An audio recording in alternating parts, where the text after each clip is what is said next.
everybody. I'm your host, Bryant Watkins, and welcome to the Bryant Watkins channel. My subject today is about what I miss most about Curtis Mayfield.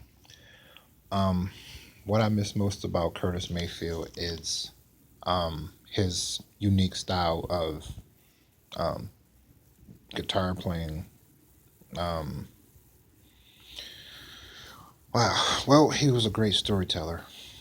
He always had a message in his music, um, and I miss the music itself.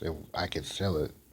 Anytime I listen to a Curtis Mayfield musical composition, whether it's the Superfly album, the greatest hits of Curtis Mayfield, um, I always walk away blown away and a little bit more smarter than I was before I turned on the music because he always had a message.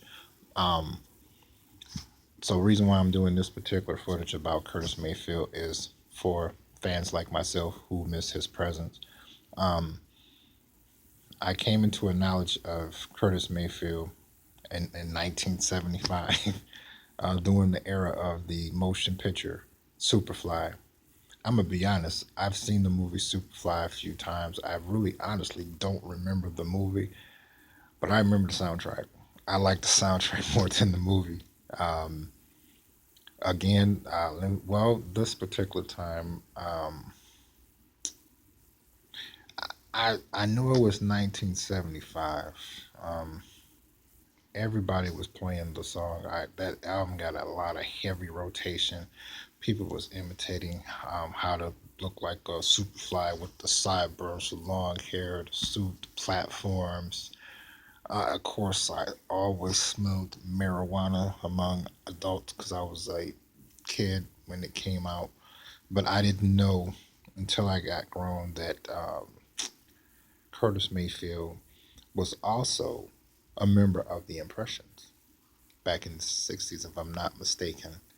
Um, we were living on retirement on the west side in Detroit, Michigan, when I heard the Superfly soundtrack album. Freddie's Dead, um, I'm Your Pusher. Um, well, you all know the music, I'm sure. Now, what impressed me is I'm not the only one that feels this way. Ice Cube is a huge Curtis Mayfield fan. Why do I say that? Because in the first motion picture, Friday, he plays it.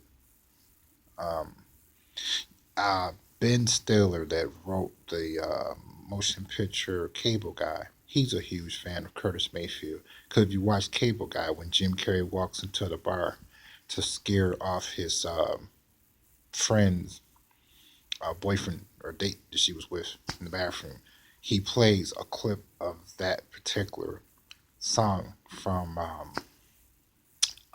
the Superfly soundtrack album. So I'm not the only one. I miss him a lot. I watched everything he did all the way up until he passed away. And um, let's see, I just remember him the most in 1975. But it inspired me strongly where I still listen to Curtis Mayfield's music from Superfly to Greatest Hits.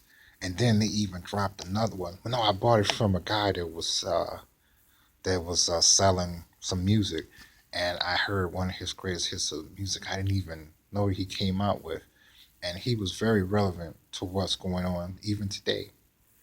He talked about it then, and like I said, I miss his music. Period.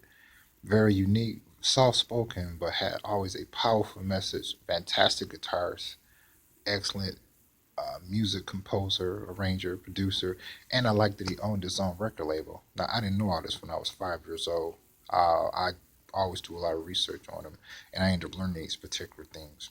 But, ladies and gentlemen, viewers, that is what I miss most about Curtis Mayfield.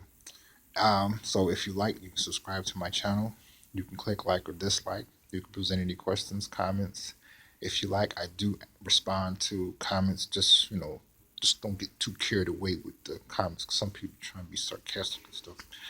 Um, what else do I want to say? Oh, you can also look at what I miss most about other entertainers, such as Richard Pryor, Bruce Lee, Whitney Houston, B.B. King, Phyllis Hyman. Don Cornelius, Dick Clark, just to name a few. You can check those out.